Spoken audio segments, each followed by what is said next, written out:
Hello，大家好，我係 Kelvin。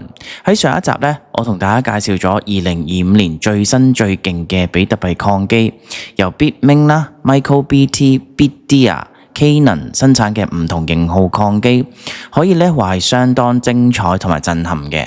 學識咗呢咩係風冷礦機、水冷礦機、油冷礦機，仲有呢就係咩類型嘅礦機呢先至適合超頻啦。咁但係咧，正如我喺結尾所講咧，一部高算力嘅礦機咧，只係一張入場券，買咗之後咧，點樣處理咧？對於我哋香港嘅投資者嚟講咧，呢個咧先係最關鍵嘅問題嘅。今集咧，我哋就嚟解答呢個問題。我會帶大家咧重返 Bitcoin Conference 嘅現場啦，深入探討挖礦嘅背後，由買機渠道啊，用 ATM 機買 Bitcoin 賣 Bitcoin、雲算力、海外礦機嘅託管啦，到自建礦場、最新加密貨幣平台嘅介紹、冷錢包等等。所以咧，今日嘅內容非常之精彩㗎，記得睇到最後啊！喺開始之前呢，大家記得 Like and Share 同埋按埋個訂閱。好，事不宜遲，馬上開始。喺會場嗰陣呢，我就識咗一間大型嘅礦機批發商，佢哋咧手上咧基本上市面大部分型號嘅礦機都有嘅，甚至乎咧連 Bitmain 咧最新嘅 S23 Hydro 580TH 嘅水冷礦機都揾到。不過咧最重要嘅係，原來咧唔同生產商嘅維修點咧都會唔同嘅喎，有啲咧喺香港有維修中心啦，但係有啲咧就要送翻去內地或者海外。新手咧自己處理咧會好麻煩，所以咧如果大家真係想買礦機咧，最好咧都係先問一問我，同埋咧亦都問咗佢哋咧邊個生產商嘅礦機咧係賣得最好。咁我哋嚟聽一聽。如果而家你哋賣得最好嘅係邊啲礦機啊？M-Miner 啊，就係 M-Miner，佢各項比特幣礦機嘅 model 啦，係咪？係。哦。佢有個好處就係喺香港有個接收點，幫你寄佢就唔使話個客親自己去大陸咁樣啦。冇錯，我哋成日處理呢啲 case 啊。總括嚟講呢，買礦機呢就可以透過頭先嗰類嘅大型礦機批發商啦，而睇攻略同埋獲取最新嘅行業資訊呢，就要靠好似呢啲香港本地嘅 Web3 媒體啦。另外咧喺會場咧見到有一間公司叫 CoinHero 啦，就係咧可以透過佢哋嘅 ATM 機咧買或者賣咧 Bitcoin 啦、以太幣或者係99幣嘅。咁你會見到 CoinHero 呢間公司咧喺香港嘅港九新界咧都有好多嘅 ATM machine 嘅，咁而喺台灣咧都唔少啦。咁你就可以透過佢哋嘅 ATM machine 咧用現金咧去買或者賣呢個比特幣或者以太幣嘅。但係大家要留意翻一點呢，佢嗰個手續費呢都唔平㗎喎。例如你買或者賣呢個比特幣呢，佢就要收8.6% 嘅手續費啦，再加呢100蚊港紙嘅 fix fee 嘅。咁但係你賣呢，相對就會平少少啦，就純粹收8.6%再加25蚊港紙嘅 fix fee 啦。咁呢，如果你係買或者賣呢個 Bitcoin Cash 呢，純粹係低至1% 嘅啫。咁但係呢，基於佢嗰個手續費真係唔平啦，咁建議大家咧，如果真係唔係話太 urgent 嘅話咧，都係用翻咧一般嘅加密貨幣平台，例如 OSL 啊、卓瑞啊，或者係幣安呢類嘅加密貨幣平台咯。另外有一啲公司咧就係類似雲端嘅挖礦啦，了解一下這個是雲端的挖礦，對嗎？對，雲挖礦就是我們有自己的礦機，有自己的礦場，然後呢，你們可以用戶是租賃我們的這個礦機來為他們服務，為他們挖比特幣，他們拿到手上就是比特幣了。哦，如果要在海外真的買一個礦機是沒有的。我們是不提供礦機銷售服務的。主要是雲端的挖礦 ，cloud mining 對吧？對，相當於我們用戶買的是 hash rate，是我們的算力。哦。所以我們的門檻相對於直接買礦機要低很多，因為要投入一個礦機，你需要資金會比較大的。大概的回報是不是12%這樣子？回報的話，在整個 APP 上面其實是能看得到的。你這裡會有一個計算，就是你從週期還有你買的那個算力上面能看到大概有一個比特幣的一個數量產出，然後這個產出會告訴你大概如果你賣的時候比特幣的價格是多少，它下面會有一個動態的一個收益率。係啦，咁大家頭先咧睇到嗰個 mining 嘅職員講咗話，哇有100幾個%嘅回報啊，好似好高喎。但係咧，我對於呢個雲端挖礦咧嗰個回報咧係非常之有保留嘅，因為雲端挖礦咧佢只係一個合約嚟嘅啫，就唔似咧海外託管嘅礦機咁咧，或者係你自己買一部礦機翻屋企咧，有一個資產咁嘅。咁同埋留意翻一點咧，就係雲端挖礦咧，佢哋多數咧都會從中收取咧5至20% 不等嘅管理費啦。咁同埋咧，仲有就係當你要攞走嘅時候咧，佢亦都會收取呢個提取費嘅。所以扣埋埋，實質上係咪真係咁高回報咧？咁大家咧就要仔細去諗一諗啦。咁另外啦，仲有就係好多時咧，雲端挖礦咧都會係涉及一啲嘅詐騙案啦，例如國內一啲嘅詐騙案啊，或者一啲嘅龐氏騙局咁樣啦。咁就係將一啲新人嘅錢咧，就俾咗一啲舊人啦。咁但係咧，佢哋實質上咧係冇礦機嘅，就謊稱咧就有個礦機，跟住你就買佢嗰啲嘅算力，咁你就有一個回報咯。但係呢啲嘢可能全部都係假嘅。咁另外啦，仲有就係話，如果大家真係考慮呢個雲端挖礦咧，咁記得咧就要揾一啲比較上大嘅公司，或者歷史比較上悠久嘅公司啦，例如 Genesis Mining 啦。咁佢哋咧喺2013年嘅時候咧就成立啦。又例如 NiceHash 啦，咁佢哋咧就喺2014年成立啦。咁又或者 Bitdia 啦。比特小陸啦，咁佢咧就係生產礦機啦，咁就海豹礦機啦，唔知大家記唔記得嗰個 A2 Pro 水冷礦機啦，咁佢就喺美國嗰邊上市嘅公司嚟嘅。所以如果大家真係要去揀雲端挖礦公司咧，最好就係揀翻啲比較上規模大嘅公司，或者係上市公司啊、歷史悠久嘅公司啦。但大家留意翻，即使一啲合法經營嘅雲端挖礦公司都好啊，咁用戶咧都未必能夠穩賺嘅。點解咧？雲端挖礦咧實質上嘅收益咧係高度依賴咧加密貨幣市場嘅行情嘅，咁多數嘅情況之下咧，回報率咧都係好低，甚至乎係虧損啦。變咗係七除八舊之下咧，究竟係咪真係佢所講嘅高回報咧？咁都有待商榷啦。咁如果你問我自己咧，我自己就會比較 prefer 已經買個礦機翻嚟啦，或者係可能揾一啲平電費嘅地區啦，去進行一個海外嘅挖礦，都好過你話雲端挖礦咯。喺會場嘅深處有一道無形嘅牆，將普通嘅參與者咧同埋頂級嘅玩家咧分開嘅。呢度咧就係巨鯨嘅專區 Whale Zone。想入去咧，你需要一張咧價值幾萬蚊港紙嘅 Whale Pass。當我哋咧喺外面咧仲討論緊買邊部礦機啊，揀邊個礦池嘅時候咧，你有冇諗過呢度門後邊嘅巨鯨咧？佢哋咧傾緊又係啲咩咧？佢哋關心嘅可能早已經咧唔係單純嘅投資回報率，而係更宏大嘅佈局、能源啊、基建啊、全球算力嘅分佈。對於呢啲巨鯨嚟講咧，遊戲嘅最終咧可能咧已經唔再係買礦機呢個動作啦，而係咧點樣成為規則嘅制定者，喺一個完全屬於自己嘅礦場。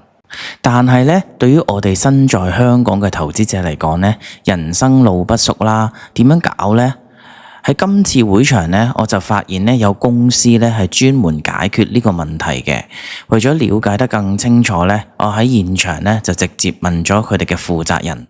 即係話，如果有啲大機構咧，或者大嘅投資者，即係佢想喺海外度建礦場，即係起成個礦場，咁你就幫佢起啦，各樣嘢嗰啲係咪？其實呢幾個 business 可以拆開。如果你要淨係做礦場咧，就係收嗰個 management fee。如果係做operation manager 咧，就係 operation management fee。咦，咁都好方便喎！即係如果有啲客戶話，我成日想喺美國嗰邊起礦場，咁你人生路不熟噶嘛，咁就可以揾你哋做呢樣嘢啦。係冇錯。跟住就即係建立嗰啲設施 equipment 啦，跟住再幫佢客戶運咗啲礦機過去啦。跟住就有兩個收費，一個就係 one time 嘅 management fee， 一個就係每個月個 operation fee。係啊，即係你用咗幾多電？即係用咗幾多度電，收翻某一個 percentage 作為一個每個月 monthly 嘅 operation fee。或者你自己本身已經有場地啦，你已經起好咗，但係你唔想自己做 operation， 我哋都可以做嘅。係喎，有啲人有個地方起埋啦，但係咧又冇一啲人員去做，有咁多人手，你哋又可以提供呢個人手，咁就純粹收呢個 monthly 嘅 operation fee 咁啦，係咪？哦，明白。冇錯，就好似個職員所講呢，起礦場同埋營運呢係可以分開嘅。呢個模式呢非常之靈活啦。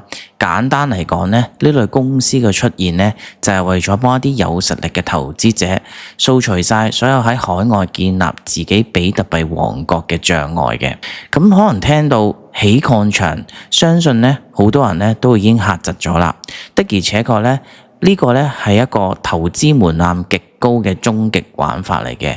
咁呢，對於我哋預算有限，但又想專業咁挖礦嘅投資者嚟講呢，有冇一個門檻較低又穩陣嘅折中方案呢？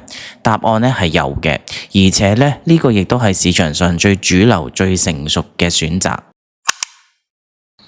就好似咧 Simple Mining 呢類公司咧所提供嘅買礦機加託管嘅一站式服務，你只需要咧喺佢哋度咧買咗部礦機啦，就可以咧將佢直接放喺佢哋位於美國平電費嘅專業礦場入邊啦。咁你見到咧 Simple Mining 呢間公司咧喺美國咧有多個地方咧就有礦場啦。咁如果你真係想做一個海外嘅礦機託管咧，基本上咧嗰啲步驟都離不開呢4種噶啦，就係你揀邊部礦機啦，聯絡佢哋啦，跟住就俾錢買啦，跟住就on board咧就可以挖礦嘅。咁咧Simple Mining 咧同其他嘅海外礦場差唔多咧，就係都要幫襯佢哋買礦機啦。咁你見到咧，佢哋主要咧都係比特大陸嗰啲買礦機啦，例如 S21水冷啊，普通嘅 S21啊、S21 Pro 呢啲啦。咁你會見到佢即係標咗嗰啲嘅能耗啊、估計嘅成本啊、estimate 嘅 revenue 等等啦。咁另外啦，你見到佢嗰個電費咧係由0.08至到去最平嘅0.07，即係為開港紙咧，就係講緊6毫子、5毫子左右嘅。如果以 Avalon Q 為例嚇，咁啊1600幾瓦啦，咁喺香港個電費咧，大概每度電咧就過6啦。咁但係如果你好似去翻比特大陸嘅 S23水冷礦機580TH 咧，講緊5600幾瓦咧，咁如果按翻香港嗰個電費咧，每度電咧，我計過大概咧就2個1嘅，咁都會見到咧，哇0.08人哋只係5毫子至6毫子一度電啫喎，咁但係香港咧講緊咧係過6至2個1喎，咁所以係平咗3至4倍左右咯。咁所以你解釋到點解喺香港挖礦咧係蝕錢，喺海外啲平電費，例如美國嘅德州嗰啲咧係賺錢就係咁解啦，因為個電費真係相差好遠嘅。另外要提一提大家啦 ，Simple Mining 呢間公司咧，我就冇做到詳細嘅 due diligence 即係盡職審查或者 fact check 嘅。咁如果有啲觀眾咧真係對佢有興趣咧，咁啊自己去做一啲嘅深入調查，咁啊自己再研究啦。喺今次會場呢，我發現咗唯一一間持牌嘅加密貨幣交易平台喺證監會呢有註冊，卓瑞證券。佢嘅定位呢就好似一個合規安全嘅加密銀行咁呢，嚟自新加坡嘅，開戶門檻唔高啦。只係需要港紙1萬蚊，買賣咧亦都只係收0.3% 嘅平台費。如果大家想開戶咧，可以透過描述欄嘅推薦連結啦，或者掃咧 QR code 開戶嘅，可以咧額外獲得50蚊嘅現金券啦。另外，如果你入金1萬蚊咧，可以額外獲得400蚊等值嘅比特幣啦。入金5萬蚊咧，可以額外獲得800蚊等值嘅比特幣嘅。如果入金去到15萬嘅話咧，可以額外獲得1200蚊等值嘅比特幣。但係咧，正如好多人所知咧，呢類合規嘅平台目前對於散戶嘅限制咧係非常之多嘅。例如咧，只係可以買比特幣啦、以太幣啦、Solana 啦、SRP， 你唔可以咧直接買賣 USDT 或者 USDC 啦，除非咧係 PI 專業投資者。咁係咪代表佢對我哋普通人嚟講就完全冇用呢？我思前想後咧，用咗幾日時間去研究啦。我認為咧，我哋可能揾到咗呢類合規平台一個非常獨特嘅戰略用途。對於一個想安全入金嘅香港新手嚟講呢，可以點做呢？你可以試下呢個流程。第一步，喺卓瑞、OSL 呢類香港合規平台，用轉數快存入港幣資金。呢一步呢，可以確保你嘅入金過程係100% 合法同埋安全嘅。第二步，喺平台上邊呢，用港幣直接買入比特幣或者係以太幣嘅。第三步，同時咧喺幣安呢類功能齊全嘅國際大平台咧，開好你嘅賬戶啦。如果大家唔識開幣安賬號咧，遲啲我會整一個教學影片教大家點樣成功開戶啦。可以完全用晒入邊嘅功能，例如質押比特幣啊、USDT 啊，做埋理財產品賺利息。第四步，將你嘅合規平台買到嘅比特幣咧，透過區塊鏈提現到你幣安嘅錢包地址。第五步，當比特幣去到你幣安嘅賬戶之後咧，你就進入咗另一個世界㗎啦。你可以隨時將佢賣出啦，換成 USDT， 然後再去參與各種理財嘅產品，或者咧交易其他嘅迷因幣，例如狗狗幣啦。無可否認呢，呢個流程咧會產生額外嘅提現手續費同埋平台之間嘅價差嘅。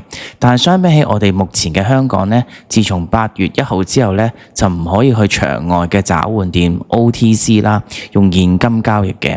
呢條合規嘅橋梁路線呢，可能係現階段一個更值得我哋去研究同埋考慮嘅安全入金方案。除咗香港本地嘅證券公司為普通嘅投資者咧提供合規嘅出入金渠道之外咧，喺會場咧，我哋仲見到一個更重量級嘅角色啦。佢咧就係今次大會嘅主力贊助商 Metaplanet 啦。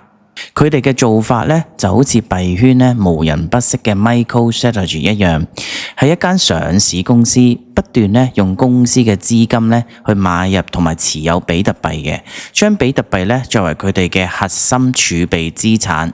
時至今日咧，已經有超過250間公司咧咁樣做噶啦，而 Metaplanet 咧就係其中一間嚟嘅。咁呢啲團幣嘅公司咧，同我哋礦工又有咩關係呢？關係咧就非常之大啦。佢哋嘅存在咧，就等於喺市場上多咗一個持續不斷嘅超級買家，為我哋所有礦工咧辛辛苦苦挖出嚟嘅比特幣咧，提供咗一個堅實嘅價值支撐。可以話咧，佢哋係我哋礦工嘅最佳盟友嚟嘅。了解咗咁多賺錢嘅方法之後呢，我哋一定要翻嚟講下最根本嘅問題，點樣守住啲錢。無論呢，你係用雲算力啦，定係擁有自己嘅礦機，最終呢，挖到嘅比特幣呢，都需要一個最安全嘅地方存放嘅。喺會場呢，我見到有2個專門做冷錢包嘅公司啦，而呢樣嘢呢，可能就係答案啦。咁究竟咩係冷錢包呢？你可以將佢想象成一個專門存放你加密貨幣嘅實體數位保險箱。我哋呢，要明白一個核心概念，你買嘅比特幣呢，本質上係一條好長嘅 private key。邊個擁有呢條 private key呢？就等於擁有嗰啲嘅比特幣。而冷錢包嘅唯一作用呢，就係將你呢條最重要嘅 private key 呢，儲存喺一個完全離線、與世隔絕嘅實體裝置入邊嘅，徹底呢杜絕俾黑客呢盜竊嘅風險。咁實際上係點樣操作㗎？其實呢個過程好簡單嘅，主要分3個步驟。第一步，接收資產。當你想將交易所例如幣安嘅比特幣啦轉入冷錢包嘅時候咧，你會喺個冷錢包嘅手機 App 上邊咧產生一個收款地址，你只需要咧將呢個地址咧貼上去交易所嘅提款頁面就搞掂噶啦。簡單啲講就係交易所咧就係 out 啦，你嘅冷錢包就係 in 啦。咁第二步就係安全嘅儲存啦。當比特幣咧到咗你嘅地址之後咧，佢就已經喺區塊鏈上同你嘅 private key 咧就綁定咗噶啦。只要咧你個冷錢包裝置咧本身冇唔見，咁冇人咧可以喺網上邊咧接觸到你嘅資產嘅。咁第3步就係發送資產啦。當你想將比特幣咧轉翻出去嘅時候咧，你就需要將你嘅冷錢包裝置咧連接到電腦啦，或者你嘅手機，然後咧喺呢個實體裝置上面咧親手咧就撳粒掣確認交易。呢一步咧就等於你親自用個鎖匙咧打開個保險箱，確保咗之後你本人咧先至可以動用你嘅資產嘅。總結嚟講咧，幣圈咧有一句金句 Not your keys, not your coins。而而冷錢包咧就係將呢句金句咧變成現實嘅最佳工具啦。喺會場嘅另一邊，我發現咗一個完全唔同嘅世界。呢度咧係一個俾人 gathering 交流嘅地方，同時咧亦都係一個 NFT 嘅拍賣展覽區，俾一啲咧有興趣嘅人士咧競投嘅 NFT 數碼藝術品。企喺呢個即將閉幕嘅會場，回顧翻呢兩日嘅所見所聞，我嘅心情咧其實有啲複雜嘅。由第一集我哋睇到嘅各大廠商之間唔同算力嘅礦機，到今集咧我哋深入剖析圍繞住算力背後，由最基本嘅買礦機啦，去到 ATM 買幣點樣用冷錢包保護資產，到 Cloud Mining 同海外託管嘅玩法，再講到咧點樣自建礦場，甚至乎咧機構級嘅投資者嘅宏觀部署。我最大嘅感受咧就係比特幣嘅世界咧早已經咧唔再係單純嘅買入同埋持有啦，佢咧已經分化出唔同嘅參與賽道。直接買幣係最簡單最直接嘅，玩樂透機咧係小試牛刀體驗個樂趣，而專業挖礦咧就係投入最深最複雜，但係咧潛在回報亦都係最高嘅一條路。咁但係咧喺香港甚至乎澳門、台灣想行專業挖礦呢條路咧，喺屋企咧基本上咧都係蝕錢嘅，因為電費咧真係非常之貴，所以咧揾到可靠嘅海外平價電費礦場咧，就係我哋呢啲地區投資者嘅其中一條主要出路嚟嘅。咁問題嚟啦，海外礦場點樣揀呢？有啲咩陷阱？為咗解答咧呢啲最關鍵嘅問題咧，喺今次嘅會場咧，我成功邀請到全球最大礦場之一元宇宙女班嘅聯合創辦人兼 COO Lucy， 做咗一個接近半個鐘頭嘅獨家深度專訪。新手應該點樣安全入場呢？點樣分辨一間礦場係咪信得過呢？佢哋喺俄羅斯同埋德州嘅礦場真實嘅情況又係點樣呢？